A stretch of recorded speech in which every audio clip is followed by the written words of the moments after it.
السلام علیکم ورحمۃ اللہ تعالی وبرکاتہ۔ احمد اللہ تعالی علی سابق نعمائه وتوالي آلائه ونستزيده سبحانه وتعالى من فضله ونسأله العون والسداد ونصلي على صفوة أنبيائه وخاتم رسله وأصفيائه وعلى آله وصحبه ومن اتبع هديه إلى يوم الدين، وبعد، فأعوذ بالله من الشيطان الرجيم، بسم الله الرحمن الرحيم، يا أيها الذين آمنوا اتقوا الله وكونوا مع الصادقين، آمنت بالله صدق الله العظيم وبلغنا رسوله النبي الأمين المكين الكريم، ونحن على ذلك لمن الشاهدين والشاكرين، والحمد لله رب العالمين۔ آئیے کچھ عرض و معروف سے قبل نبی اکرم صلی اللہ تعالی علیہ وسلم کی بارگاہ میں اپنی غلامی کا ثبوت دے اور محبتوں کے ساتھ درود پاک کا ہدیہ پیش کریں اور پڑھیں۔ اللہم صلی علی سیدنا وشفیعنا ونبینا ومولانا محمد وبارک وسلم، صلاة وسلاما علیک یا رسول اللہ، صلاة وسلاما علیک یا حبیب اللہ صلی اللہ تعالی علیہ وسلم۔ غوث اعظم بمن بے سر و ساما مدد، قبلہ دین مدد، کعبہ ایمان مدد، بگرداب بلا افتاد کشتی، ضعیفانو شکست آرات کشتی، بحق خواجہ عثمان ہارونی، مدد کن یا معین الدین چشتی، مدد کن یا معین الدین چشتی۔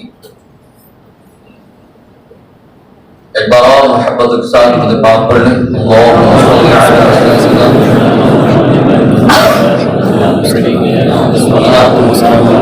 مولانا محمد وبارک وسلم، صلاة وسلاما علیک یا رسول اللہ، صلاة وسلاما علیک یا حبیب اللہ صلی اللہ تعالی علیہ وسلم۔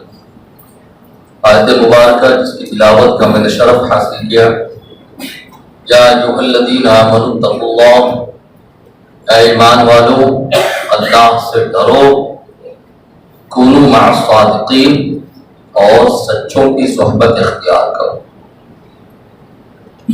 اس آیت مبارکہ کے دو پہلو ہیں، ایک ہے اتقوا اللہ، اللہ کا تقوی اختیار کرنا، اور دوسرا ہے معیت صادقین، جو نیک ہیں، جو اچھے ہیں، جو متقی ہیں، پرہیزگار ہیں، ان کے ساتھ رہنا، ان کی صحبت اختیار کرنا۔ اس آیت مبارکہ نے ہمیں پورا کا پورا سسٹم سمجھا دیا کہ ہمیں اللہ سے ڈرنا ہے۔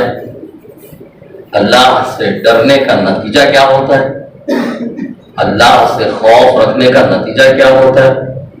کہ بندہ شرعی باتوں پر عمل کرنا شروع کر دیتا ہے۔ اللہ رب العزت کے تقوی کا نتیجہ یہی ہے، اللہ سے ڈرنے کا نتیجہ یہی ہے۔ پھر وہ چیزیں جو خلاف شرع ہے، شریعت نے جسے ناپسند کیا ہے، بندہ ان چیزوں کو چھوڑ دیتا ہے، یہی اللہ سے ڈرنا۔ جو اس پر فرائض ہے، واجبات ہیں، ان کو وہ ادا کرتا ہے، یہ اللہ سے ڈرنا ہے۔ نمازیں پڑھتا ہے، رزق حلال کی کوشش کرتا ہے، یہ اللہ سے ڈرنے کا نتیجہ ہے۔ اللہ سے ڈرنا،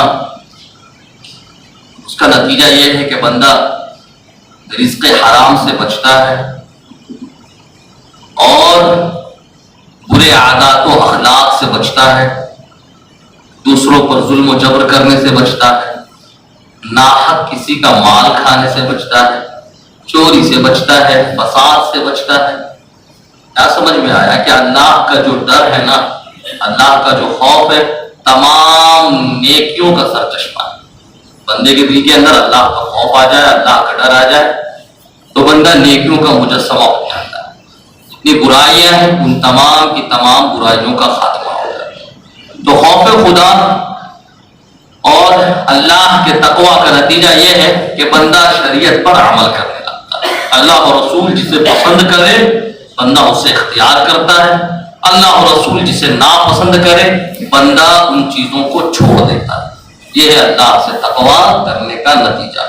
اس کے بعد اللہ رب العزت نے فرمایا کونوا مع الصادقین، سچوں کی صحبت اختیار، جو اچھے ہیں، جو نیک ہیں، جو فائز المرام ہیں، جو اللہ تک پہنچ چکے ہیں، جن پر انعام الہی ہوا ہے، جن پر اللہ نے اپنا انعام و اکرام کیا ہے، ان کی صحبت اختیار کرو۔ یہ ہے مکمل سسٹم، پورا نظام، آپ اسے اسلامی نظام بھی کہہ سکتے ہیں۔ اب ہم میں سے بعض لوگ ایسے ہیں کہ اگر ان دونوں میں سے ایک پہلو پر عمل کرے اور ایک پہلو کو چھوڑ دے تو آپ یقین مانیں وہ بھی فلاح والے نہیں ہیں۔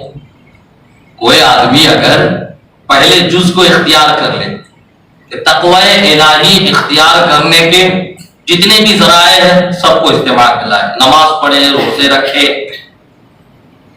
اعمال صالحہ کرے، سب کچھ کرے، اور دوسرا جز جو ہے صادقین سے محبت کرنا، نیکوں سے محبت کرنا، اللہ والوں کی صحبت اختیار کرنا، اللہ والوں کے اختیارات، ان کے تصرفات اور ان کی طاقت کا اعتراف کرنا، اس کو بالکل چھوڑ دے تو یہ بھی بھٹکا ہوا ہے۔ ہاں نمازیں پڑھ رہا ہے، سب کچھ کر رہا ہے، لیکن جو ان تک، جو اس ذات تک پہنچی ہوئی ہستیاں ہے اسے تسلیم ہی نہیں کر رہا ہے، تو ممکن ہے، ہو سکتا ہے جو یہ راہ چل رہا ہے نا، ہو سکتا ہے کہ وہ راہ نہیں جو نجات کی راہ، کیونکہ جن لوگوں کو نجات مل چکی ہے، جو فلاح پا چکے ہیں، ان کا راستہ ہی یہ چھوڑ چکا ہے۔ اسی طرح ایک دوسرا پہلو یہ ہے کہ جو نجات یافتہ ہے، جو فلاح پائے ہوئے ہیں، اللہ کے نیک بندے، اولیاء کرام ہیں، انبیاء کرام علیہ السلام ہیں، ان کی محبت کا وہ دم بھرتا ہے، ان کے اختیارات، تصرفات کو مانتا ہے، لیکن پہلا جز اتقوا اللہ، اللہ کا جو ڈر ہے اسے اختیار نہیں کرتا ہے، تو صحیح معنی میں مکمل طور پر یہ بھی کامیاب ہے۔ آپ سمجھ رہے؟ تو نہ صرف یہ ہے کہ عبادات و ریاضات کا دامن تھامے رہنا ہے، اللہ والے جو ہے اولیاء کرام ہے، انبیاء کرام علیہ السلام ہے، ان کے دامن کو چھوڑ دینا ہے، اور نہ صرف یہ کہ صرف ان کے دامن کو پکڑ کے رکھنا ہے، ان کی محبت کا دم بھرنا، نماز روزے کو بالکل ہی چھوڑ دینا ہے، یہ مکمل کامیابی کی علامت نہیں ہے۔ مکمل کامیابی کی علامت یہ ہے کہ نمازیں بھی پڑھو، اولیاء کرام، انبیاء کرام علیہ السلام کی بھی مانو۔ مکمل کامیابی یہ ہے کہ آپ شریعت کے تمام امور پر عمل بھی کرو، اور ساتھ ہی ساتھ جو اللہ کے صالحین بندے ہیں، نیک بندے ہیں، متقین بندے ہیں، ان سے محبت بھی رکھو، ان سے بغض و عداوت نہ رکھو، ورنہ ان سے بغض و عداوت کا نتیجہ یہ ہوتا ہے کہ اللہ خود فرماتا ہے کہ جس نے میرے کسی ولی سے دشمنی کی گویا اس نے مجھ سے دشمنی کی۔ تو بات سمجھ میں آ گئی کہ اس آیت کے دونوں جز پر مکمل کرنا یہ فلاح کا ذریعہ ہے، یہ کامیابی کی دلیل ہے۔ اتقوا اللہ کونوا مع الصادقین، اللہ کا تقوی اختیار کرو، اور جو سچے لوگ ہیں ان کی صحبت میں آ جاؤ، جو سچے لوگ ہیں ان کی محبت کا قلادہ اپنی گردن پہ ڈالو۔ یہ ہے مکمل کامیابی کی علامت، مکمل کامیابی کی پہچان۔ اللہ رب العزت کی بارگاہ ہے دعا ہے مولا عز و جل ہم سبوں کو اپنے صالحین بندوں سے محبت کی توفیق فرمائے۔ یاد رکھو یہ حقیقت مسلم ہے کہ مال و زر کی، تخت و تاج کی جو طاقتیں ہیں یہ اپنی جگہ مسلم ہے، لیکن یہ عارضی ہے کچھ دنوں کی۔ جو اللہ والے ہیں نا، ان کی جو طاقتیں ہیں، ان کی جو اختیارات ہیں، ان کا جو پاور ہے یہ بہت کمال کا پاور ہے، انہیں بہت اونچا مقام حاصل ہے، اور آپ کسی مالدار کی صحبت اختیار کر رہے ہیں تو ممکن ہے کچھ دنوں بعد جا کر اس کی صحبت میں رہتے ہوئے آپ کو ذلیل و خوار بھی ہونا پڑے، آپ کی دنیا برباد ہو جائے، آپ کا بنا بنایا جو امیج ہے وہ برباد ہو جائے، وہ آپ کو ذلیل و خوار کر دے۔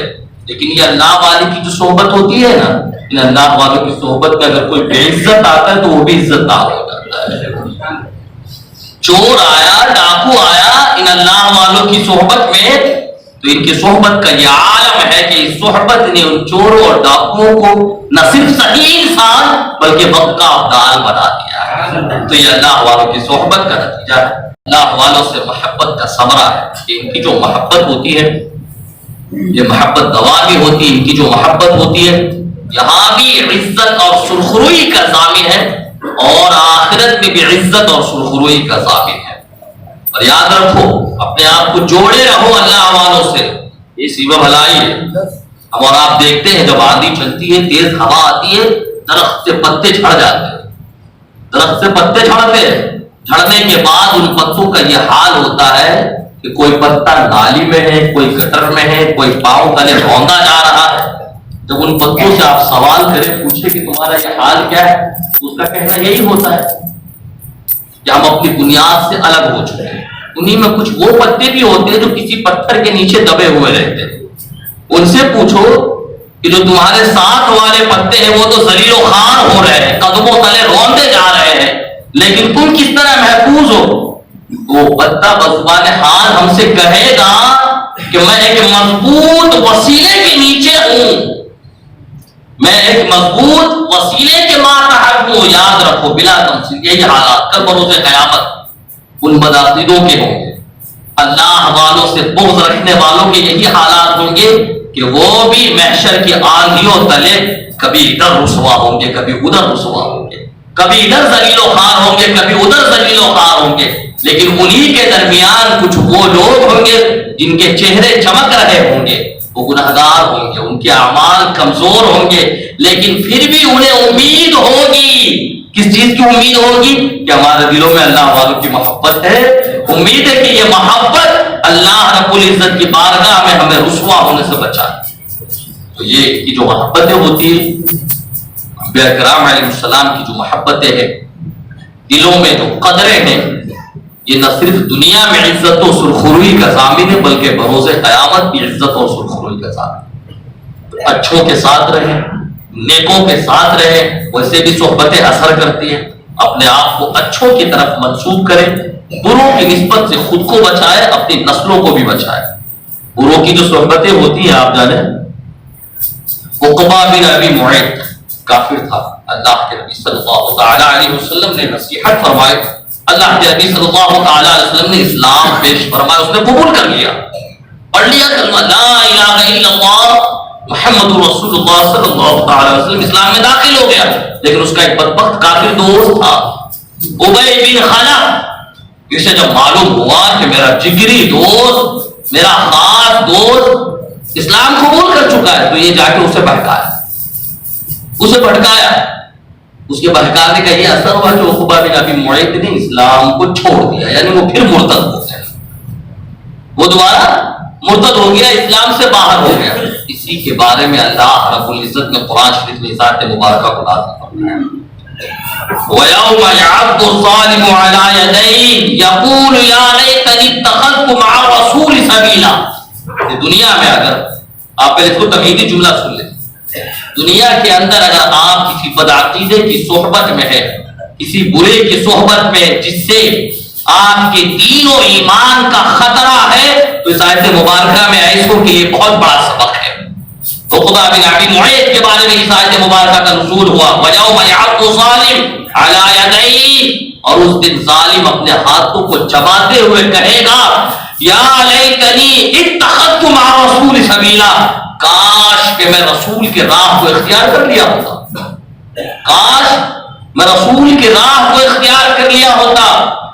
یا ویلتا لیتنی لم اتخذ فلانا خلیلا، ہائے افسوس، لم اتخذ فلانا خلیلا، میں نے فلاں کو اپنا دوست نہ بنایا ہوتا۔ یا ویلتا لیتنی لم اتخذ فلانا خلیلا لقد اضلنی عن الذکر بعد اذ جاءنی، مشتاق اللہ کی نصیحت آئی، اس کے باوجود اس نے مجھے بھٹکا دیا۔ لقد اضلنی عن الذکر بعد اذ جاءنی وَكَانَ الشَّيْطَانُ لِلْإِنسَانِ خَذُولًا، اور یہ جو شیطان ہے یہ انسان کو بے یار و مددگار چھوڑ دیتا ہے۔ تو یہ بری صحبت کا نتیجہ دیکھیں، آپ خود کو بروں کی طرف منسوب کرنے کا آپ نتیجہ دیکھیں کہ کل بروز قیامت ایسوں کی دوستی پر، ایسوں کی صحبت پر وہ نادم ہوگا، افسوس کرے گا کہ میں نے کیوں اس کی صحبت کو اختیار کیا۔ وَكَانَ الشَّيْطَانُ لِلْإِنسَانِ خَذُولًا، اور بے شک جو شیطان ہے یہ انسان کو بے یار و مددگار چھوڑ دیتا ہے۔ شیطان کا کام کیا؟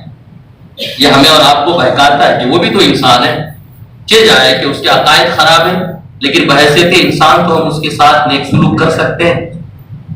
یہیں سے معاملہ گڑبڑ ہو جاتا ہے، بات یہیں سے بگڑتی ہوئی چلی جاتی ہے۔ یاد رکھیں ہر چیز کا دین اسلام نے اصول بنایا ہے، ہر چیز کا قاعدہ قانون بنایا ہے، محبت اور عداوت کا بھی قاعدہ اور قانون بنا دیا ہے۔ ہمیں محبت بھی کرنا ہے تو اس کی بھی حد مقرر ہے، ہر کسی سے محبت نہیں کرنا ہے۔ محبت کرنا ہے تو ان سے محبت کرنا ہے جن کے دلوں میں اللہ اور رسول کی محبت ہو۔ آپ سمجھ رہے ہیں؟ انہی سے ہمیں محبت بھی رکھنا ہے، انہی کی محبت کو حفظ جہاں بنانا ہے تاکہ یہ محبت ہمارے لیے مفید ہو، ہمارے حق میں نقصان دہ نہ ہو۔ ہوتا کیا ہے، ایک شرابی کے ساتھ رہنے سے ہم اپنے بچوں کو منع کرتے ہیں کہ شرابی کے ساتھ نہ رہے ورنہ تو بھی شرابی ہو جائے گا۔ ایک جواری کے ساتھ یا سماج اور معاشرے کے بدنام شخص کے ساتھ ہم اپنے بچے کو رہنے سے منع کر رہے کہ اس کی صحبت میں نہ بیٹھا کر، وہ چور ہے، وہ ڈاکو ہے، اس کی صحبت میں نہ بیٹھا کر، اس کی صحبت تجھے بگاڑ دے گی۔ لیکن ہمیں کیا ہو جاتا ہے کہ ایک بدعقیدے کی صحبت میں رہنے سے ہم اپنے بچوں کو منع نہیں کرتے۔ بدعقیدے کی صحبت میں رہنے سے جو گستاخان رسول ہے، جو اللہ اور رسول کی بارگاہ کا مجرم ہے، ہم اس کے ساتھ رہنے سے اپنے بچوں کو منع نہیں کرتے۔ جس طرح ایک چور کی صحبت اسے چور بنا سکتی ہے، اسی طرح ایک گستاخ کی صحبت بھی اسے گستاخ بنا سکتی ہے۔ جس طرح ایک برے شخص کی صحبت اور معیت و رفاقت اس سے برا بنا سکتی ہے، اسی طرح اللہ اور رسول کے بارگاہ کے مجرم کی صحبت اسے اللہ اور رسول کے بارگاہ کے مجرم بنا سکتی ہے۔ لہذا ہمیں چاہیے کہ جس طرح ایک شرابی کے ساتھ رہنے سے اپنے بچے کو منع کر رہے اور خود کو دور رکھ رہے ہیں، اسی طرح ایک بدعقیدہ بلکہ اس سے بڑھ کر وجہ کیا ہے؟ ایک بات بتاؤ، ایک آدمی شرابی ہے، شراب پینا بہت بڑا جرم ہے، اس کی سزائیں ہیں، اس کی بڑی سزائیں ہیں۔ ایک آدمی لیکن شرابی ہے تو اس کا عمل خراب ہے نا، وہ بدعمل ہے۔ ایک آدمی اگر چور ہے تو اس کا عمل خراب ہے نا، وہ بدعمل ہے۔ لیکن اگر اس کا ایمان سلامت ہے، اگر اس کا ایمان سلامت ہے، صحیح و سالم ہے، تو وہ شرابی ہے، وہ چور ہے، وہ اور بھی بہت بڑا مجرم ہے، لیکن اسے اس کے جرم کی سزا ملے گی۔ ہاں، سزا ملنے کے بعد ایمان کی برکت سے اسے جنت مل جائے گی۔ لیکن اگر عقیدہ ہی خراب ہو گیا تو عقیدہ خراب ہونے کے بعد کسی بھی صورت میں نجات نہیں مل سکتی ہے۔ لہذا جس طرح ایک چور، ایک ڈاکو، ایک برے شخص کی صحبت سے ہم اپنے آپ کو، اپنی نسلوں کو، اپنی اولاد کو بچاتے ہیں، اس سے بڑھ کر ہمیں چاہیے کہ ایک بدعقیدے کی صحبت سے خود کو بھی بچا اور اپنی اولاد کو بھی بچا۔ شیطان کا کام ہی یہی ہے، وَقَالَ الشَّيْطَانُ لِلْإِنسَانِ خَذُولًا۔ شیطان طرح طرح کے آپ کے ذہن و فکر کے اندر رواداری والا، محبت والا مزاج پیدا کرتا ہے۔ اس کے بعد جب آپ بگڑ جاتے ہیں، بھٹک جاتے ہیں، آپ کے اندر سے تسلط، دینی مزاج جب ختم ہو جاتا ہے تو شیطان کا کام ختم ہو گیا۔